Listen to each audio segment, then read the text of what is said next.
नमस्कार दोस्तों, आप सभी का स्वागत है सर्विस नाउ मास्टरी चैनल में।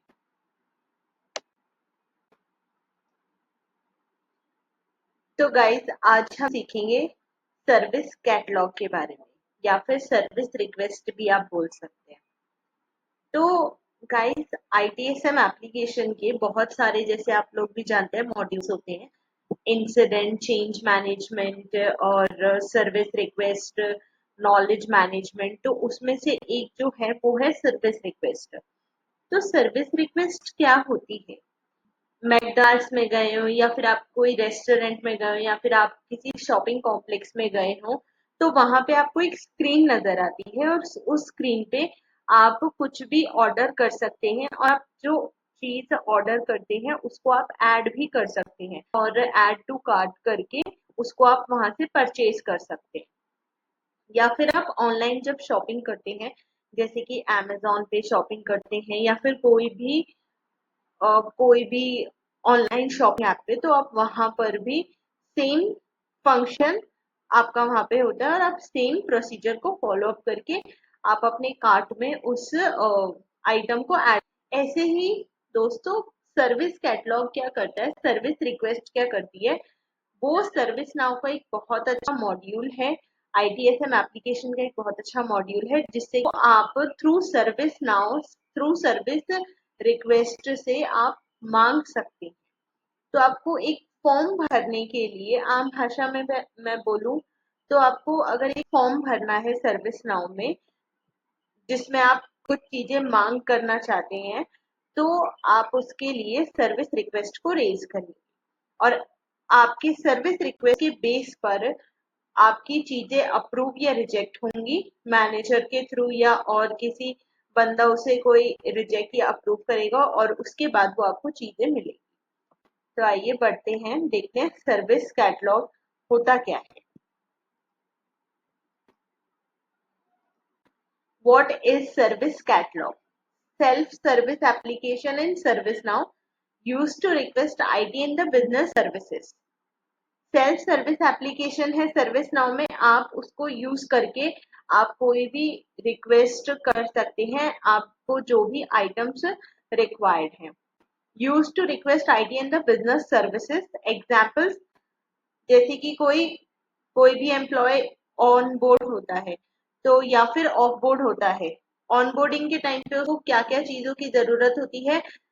लैपटॉप की, कंपनी एसेट की जरूरत होती है और उसके बाद उसको वो पूरा फॉर्मेटिंग होती है एसेट की, ये माउस की जरूरत होती है, ईयरपॉड्स की जरूरत होती है। तो ये सारी चीजें वो सिर्फ और सिर्फ एक सर्विस रिक्वेस्ट के थ्रू के मांग सकते हैं कंपनी से। तो सर्विस रिक्वेस्ट इसलिए यूज होता है। For example, request laptop, password reset, application access. कोई एप्लीकेशन आपको एक्सेस नहीं है तो आप एप्लीकेशन एक्सेस के लिए भी क्या करेंगे? Service request raise. अब आइए और पॉइंट देखते हैं सर्विस कैटलॉग के बारे में। Service catalogue is an application within the platform. ये आईटीएसएम एप्लीकेशन की एक मॉड्यूल है service catalogue. It allows you to create service catalogue that provide your customers with self service opportunity. अब आपका main काम क्या रहता है? आपके क्लाइंट के रिक्वेस्ट को फुलफिल करना। अब आप कोई एप्लीकेशन को संभाल रहे हैं तो उस एप्लीकेशन में आपको एक्सेस भी प्रोवाइड करना होता है और उस एप्लीकेशन में पासवर्ड रीसेट की रिक्वेस्ट भी आती है, काफी सारी उस एप्लीकेशन रिलेटेड रिक्वेस्ट होती है। तो अपने कस्टमर्स को सेल्फ सर्विस अपॉर्चुनिटीज उनको प्रोवाइड करना, वो काम होता है सर्विस कैटलॉग का। You can customize portals where your customers can request catalog item such as service and product offering. आप सर्विस कैटलॉग को कस्टमाइज भी कर सकते हैं, जैसा कि पर्सनल डेवलपर इंस्टेंस को यूज करके आप सर्विस नाउ पे जाके आप सर्विस कैटलॉग, आप न्यूली अपना भी सर्विस कैटलॉग को क्रिएट कर सकते हैं और जहां पर आपके कस्टमर्स रिक्वेस्ट करेंगे कैटलॉग आइटम्स को तो वो हम सब चीज देखेंगे, don't worry about that. Such as service और प्रोडक्ट ऑफरिंग, कोई प्रोडक्ट भी अगर कस्टमर को चाहिए तो वो सर्विस कैटलॉग के थ्रू आपसे मांग कर सकते हैं। नेक्स्ट है the service catalogue is the only part of the ITIL service portfolio publish to customers. तो सर्विस कैटलॉग एक तरीके से जादू है, जिसे हम कह सकते हैं कि आप लोगों ने वो बॉलीवुड का फेमस डायलॉग तो सुना होगा, राइट? जिसे भी हम शिद्दत से चाहते हैं तो पूरी कायनात उसे मिलाने में हमारा साथ देती है। तो यहाँ पे आपकी चीजों को आपसे मिलवाने या कस्टमर से मिलवाने का जो साथ है वो कौन देगा? सर्विस कैटलॉग देगा। तो यहाँ पर ITIL सर्विस पोर्टफोलियो का सिर्फ एक ही सर्विस कैटलॉग ही ऐसा एक फीचर है जो कि कस्टमर्स के लिए पब्लिश्ड है, जो वो उसे खुद से यूज कर सकते हैं। उसमें आप लोगों की मदद की उनको कोई जरूरत नहीं है। आपने एक बार सर्विस कैटलॉग बना दिया, उसमें जो जो प्रोडक्ट्स आप कस्टमर्स को देना चाहते हैं आपने बना दिए, उसके बाद कस्टमर्स उसे इजीली एक्सेस कर सकते हैं। It is used to support the sales and delivery of the IT services. IT services में sales और delivery को support करता है ये major feature service catalog का। The service catalog include information about deliverable, prices, contact point, ordering and request process. तो service catalogue क्या क्या इंक्लूड करता है, जैसे कि आपको ये स्टेटमेंट भी यहाँ पे क्लियरली बता रही है कि ये प्राइसेस के बारे में भी हम सर्विस कैटलॉग में लिखते हैं, कॉन्टैक्ट पॉइंट्स कि आप किस किस को कॉन्टैक्ट कर सकते हो, डिलीवरेबल्स के बारे में पूरा ऑर्डरिंग और रिक्वेस्ट प्रोसेस भी हम उसमें लिख सकते हैं। Do not worry about it, मैं आपको इंस्टेंस पे मैं आपको क्रिएट करना भी सिखाऊंगी, मैं आपको एक एक चीज दिखाऊंगी। ये सर्विस कैटलॉग के सारा डेटा कौन सी टेबल में स्टोर होता है सर्विस नाउ में, सो आपको चिंता करने की तो 1% भी जरूरत नहीं है। With the service catalog application, you can create one or the multiple catalogs. Service catalogue application से आप एक या फिर मल्टीपल कैटलॉग्स भी बना सकते हैं, कस्टमाइज कर सकते हैं। Catalogue items are the good और services available to order from the service catalogue. Items can be anything, आप कोई भी आइटम को ऑर्डर कर सकते हैं, जैसे कि hardware, software, tablet, phone, software application, furniture, office supplies, कुछ भी। अब यहाँ पे आप देखिए सर्विस कैटलॉग के कुछ आर्किटेक्चर है, तो वो आर्किटेक्चर को एक बार हम समझ लेते हैं। सर्विस कैटलॉग आर्किटेक्चर में क्या होता है कि the product and services in the catalogue are organize into categories and sub categories.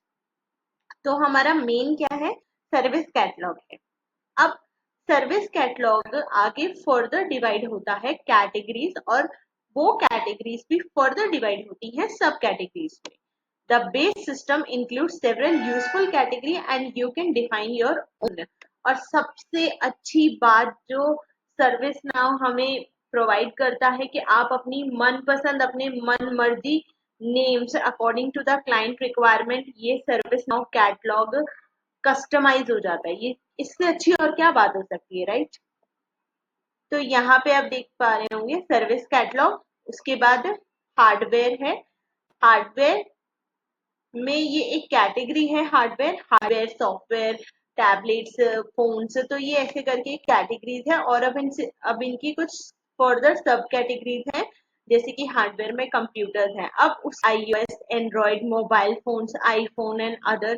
तो इस तरीके से सर्विस कैटलॉग का आर्किटेक्चर होता है। नेक्स्ट आप देखेंगे रिक्वेस्ट आइटम।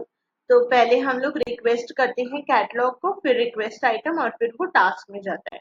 तो इसका भी मैं आपको आगे दिखाऊंगी पर्सनल डेवलपर इंस्टेंस में कस्टमाइज करके और रिक्वेस्ट आइटम को भी क्रिएट करके। तो अब आ जाते हैं हम सर्विस रिक्वेस्ट लाइफ साइकिल के ओवरव्यू पे। तो सबसे पहले क्या होता है, या फिर मान लीजिए एक एम्प्लॉय को नया लैपटॉप चाहिए, तो वो सर्विस नाउ के सर्विस कैटलॉग में जाके न्यू लैपटॉप रिक्वेस्ट आइटम को सेलेक्ट करता है। उस फॉर्म को भरने के बाद जैसे ही वो सबमिट पे क्लिक करता है, तो सर्विस नाउ के पीछे का पूरा ऑटोमेशन, जो भी हम सर्विस कैटलॉग का ऑटोमेशन डालते हैं, वो एक्टिवेट हो जाएगा। तो ये हमारा हो गया है पहला स्टेप, ठीक है। नेक्स्ट स्टेप क्या होता है, रिक्वेस्ट रिकॉर्ड बनाने का। सो SE_ रिक्वेस्ट में क्या होता है कि अब सर्विस नाउ क्या करेगा, एक रिक्वेस्ट रिकॉर्ड क्रिएट करता है, जिससे हम कहते हैं REQ मतलब रिक्वेस्ट, जो सेव होता है कहाँ पर, SE_request टेबल में। आप इसे ऐसे सोच सकते हैं कि देखिए REQ एक शॉपिंग कार्ट है, मतलब REQ रिक्वेस्ट एक शॉपिंग कार्ट की तरह होता है, जिसमें एम्प्लॉय ने जो भी आइटम्स के बारे में रिक्वेस्ट किया है वो सब उसमें ऐड हो जाते हैं। जैसे कि रिक्वेस्ट नंबर REQ 001234 ऐसे करके ये एक रिक्वेस्ट नंबर की तरह काम करता है। तो ये हो गया हमारा। प्लस एक VPN एक्सेस भी चाहिए या फिर कोई सॉफ्टवेयर का एक्सेस भी चाहिए, तो वो क्या करेगा, उनके जो RITM नंबर होंगे, RITM क्या होता है, रिक्वेस्ट आइटम नंबर, तो वो जो रिक्वेस्ट आइटम नंबर होगा वो अलग अलग नंबर होंगे लेकिन एक ही सर्विस रिक्वेस्ट में होंगे। नेक्स्ट होता है स्टेप नंबर 4, कैटलॉग टास्क जिसमें बनता है। तो कैटलॉग टास्क कैसे बनता है कि ये टास्क फुलफिलर्स या टीम को असाइन होते हैं, जैसे कि IT सपोर्ट, एसेट टीम या फिर HR टीम को। तो अब यहाँ पे कैटलॉग टास्क में एक टास्क नंबर होता है TASK 001234 अब ये क्या करता है कि ये लैपटॉप असाइन करना, तो ये अब उनके क्यू में बॉल होती है, उनके कोर्ट में बॉल होती है, and they have to hit that ball. Laptop assign करना या फिर VPN कॉन्फ़िगर करना, तो वो टास्क कैटलॉग टास्क में क्रिएट होता है। उसके बाद आते हैं अप्रूवल्स। कई बार अप्रूवल भी किसी किसी चीज के लिए चाहिए होते हैं, जैसे कि सर्विस नाउ में लॉजिक बना होता है जिससे कि अप्रूवल ट्रिगर हो सकते हैं। तो REQ लेवल पे मतलब रिक्वेस्ट लेवल पे पूरे रिक्वेस्ट के लिए अप्रूवल लगता है, और एक RITM लेवल पे स्पेसिफिक आइटम के लिए अप्रूवल लगता है। नेक्स्ट स्टेप होता है task fulfilment of the task में क्या होता है, अब असाइन टीम्स उन टास्क को पूरा करती है, करना या फिर सॉफ्टवेयर को इंस्टॉल करना, जैसे जैसे वो काम को कंप्लीट कर देते हैं वो टास्क का स्टेटस अपडेट करते रहते हैं। किस टेबल में, SE_task टेबल में। उसके बाद टास्क कंप्लीशन होता है, जब एक RITM के सभी टास्क कंप्लीट हो जाते हैं तो उस RITM का स्टेटस चेंज हो जाता है, क्या हो जाता है, क्लोज्ड कंप्लीट। RITM